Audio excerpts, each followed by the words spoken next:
Yes. First thing, I must say that we in the federal government require political support. When President Calderon is talking about environment, sustainability, water saving, reforestations, and activities like this, is easier to go on.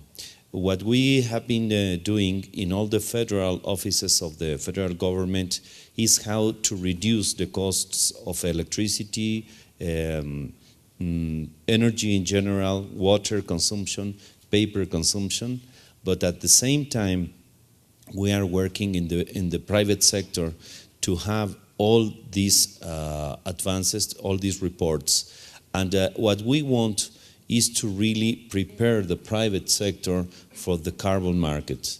Nowadays, the CDM, the Clean Development Mechanism, have a lot of projects, but we are looking for another stage. In other forum, we have learned that the CDM is not as efficient as the private sector requires. We need to think in another track, in a very efficient, very effective, very fast track in order to really make the reduction of emissions and have some benefits. And I would like to work again, to mention the social scenario that we have, especially in Mexico. This issue, we are supporting widely the RED initiative, this reduction of emissions from deforestation. If we in Cancun can reach this RED agreement, we can be working in the greening of the economy of the planet. We know that out of 195 countries, just only 10 countries do not have forestry. But the rest of the countries, we can work socially, we can work economically, we can work politically with the society in order to greening the economy on the protection of forestry. And we can include, of course, the private sector.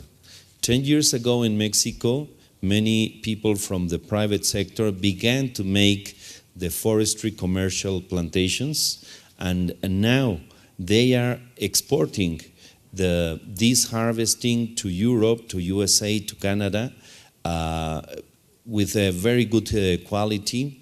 And after 10 years investment, they are having a very good results. In the first harvesting, they get all the investment that they done in the last 10 years, and the rest is just some benefits to buy some more land. So the private sector is not only related to the industry, to these activities in the cities, but as well the rural activity in the plantations is as well has a lot of incomes, and it's greening as well the economy. Thank you. I also noted in the Quaker and PepsiCo case, these numerical targets, 25% less CO2, 25% less water. In the special program in Mexico, you have, in addition to the high-level targets, you also have some very specific, detailed targets. Are targets an essential ingredient in making this transition? Should we be thinking about them much more ambitiously, having targets in the housing sector, inside companies? Do we need a lot more targets if we can't agree on big targets at the global level? Do we need a lot more micro-level targets? Ram? My own view on that, and let me confine my remarks to within businesses, not so much at the national level, which I have very little experience in. I'm not at all a policy person or an expert, but within an organization. And I want to focus in particular on sometimes the premature setting, something that's too early in terms of formal mechanisms and targets and so on. There's a clear role for it, and it's absolutely important. But the work I've been doing now, so working with 3 companies, the CEOs of these companies, trying to create a framework for achieving this change. And what we find is at the very early stages, it's important to first get some sense of identity. And this is to do with people believing in this, the belief question again. And so it begins with having a clear point of view. Not so much spending your money on a variety of activities, but a point of view that strengthens your comparative strengths. And then not looking at culture as this broad amorphous mass, do a little bit here, a little bit there, but really focusing on the most important part of it, which is identity, the organizational identity, and aligning that with the individual. And then in terms of mechanisms to enable changes in terms of through role models and so on, and then the formal mechanisms of targets and so on. And I emphasize this because there's still a lot of learning and experimenting to be done. So there needs to be that kind of experience built up in terms of what can be done, especially if you're thinking in terms of sustainable growth, before you can set targets that are then achievable. I think targets are absolutely important, but that experimentation, that learning, and working with the data that you may have. And I wonder if I have time for a quick story on this. This sort of illustrates the importance of just managing with what you have, just getting in there, launching and learning, experimenting. This is a simple story of maybe someone like me 20 years from now, losing my memory, not remembering things. And I might be sitting out there in the courtyard, and along comes a friend and says, what did you do yesterday? And someone like me says, I went to this great restaurant, had some wonderful food and so on. And then this person says, what restaurant was that? Again, similar to an organizational setting. Then I forget, and I don't really know. And someone like me says, it's this flower. It's this flower that is pink in color, has a great fragrance, and so on. And then this friend says, a rose, a rose. And I say, yes, a rose. And I turn to my wife in the kitchen and say, Rose, what was that restaurant we went to yesterday? Again, it's a joke, but there's an important point here, and that is begin with what you have. The little thing, get that process going. And as that process learning increases, then you can set the larger targets and so on. And I want to go back to Ram's earlier story about Gandhi and the sugar and turn to Puran. And Puran's been eating the sugar, living in one of his sustainable houses. And I'm sure that being immersed in a low-carbon environment is an important learning experience. Tell us a bit about I think it is.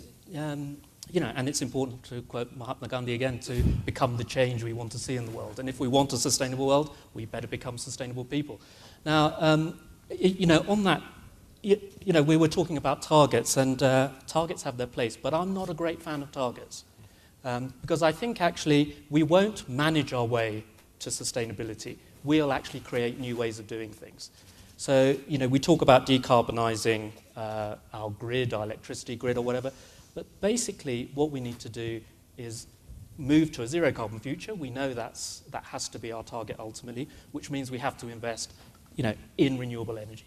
We have to look at ways of living where we're less dependent on cars. Okay, electric cars are going to come in, but if we walk and cycle more, then actually we'll be healthier. And I think Mexico is #1 in obesity globally, second, okay, after the States, So, we need to think about our values, actually, and what we want to do, and do things in a way which have very positive impact on the environment and on people and on community.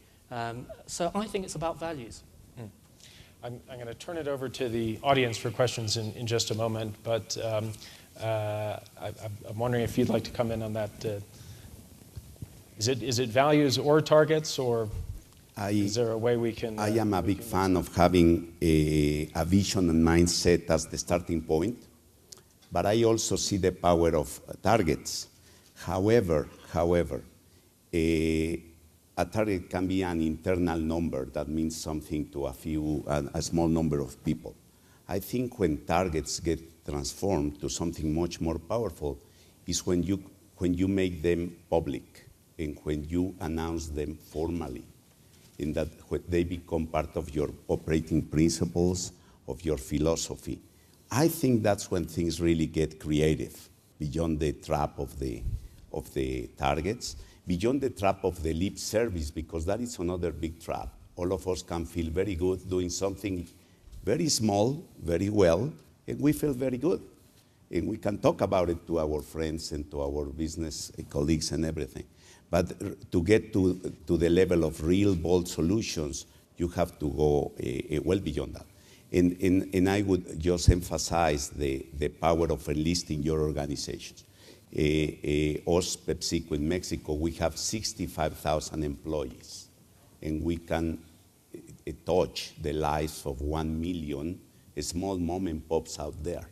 Think what we could do by enlisting them as part of the solution. Just two examples.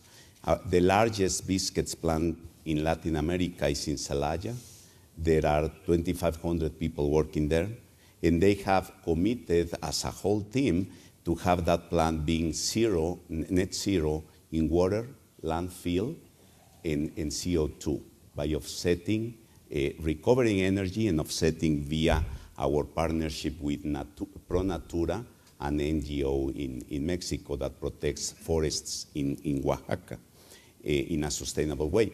So this is a team now finding ways to do the small and big things, because we can talk a lot of ideas here. The big challenge is how they will be real. And that's when we need the help of our organizations to make it happen.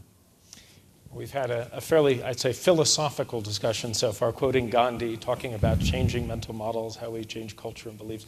Maybe if we turn it over to the audience, they'll bring us back to ground a little bit with some specific questions. Who would like to ask the first question? This lady down front, if we could bring a microphone down. And again, if you'd like to ask your question in Spanish, we'd be glad to translate. Thank you. My name is Mónica Bulling. Vengo de Vitro, ¿no? La compañía de vidrio de México. Y mi pregunta es para el secretario Elvira Quesada. Secretario, ¿cuáles son las expectativas que el gobierno federal tiene para el sector industrial respecto a esta nueva iniciativa que acaba de presentarse de la ley sobre cambio climático? Y me refiero si podemos esperar a mediano o largo plazo, pues ya ver cuotas de reducción de emisiones obligatorias o algún mecanismos más prácticos de estímulo, ¿no? para reducir las emisiones. Gracias. And I apologize for the English speakers in the room. The translator has apparently stepped out at just this very moment, but the question was, my Spanish is good enough. I know the question was for Secretary Elvira, so I will let him respond. What Monica is asking is about the new climate change law initiative that is already in the Congress, and how this initiative is involving the private sector in order to reduce the emissions. Is that right? Yeah. So the difficulty of the answer is that the answer is in the Congress, not in my secretary. But I must say this. What we are considering is that the first steps must be done by the federal government. And we are involving, in the case of Mexico, the municipalities have a very important role because they have the landfill management and the water treatment plants in Mexico. And just only these two concepts are responsible of 11% of the emissions in Mexico. So what we are considering, and you have the support of this ministry, this secretary, is that we need first to work in the federal government, maybe some areas, the state government and in the municipalities, but we are part of the Kyoto Protocol. We are non-Annex 1 country, we are a developing country. We just registered our voluntary, unilateral, with our own budget initiative in the Copenhagen Accord, and it's related only to the federal government.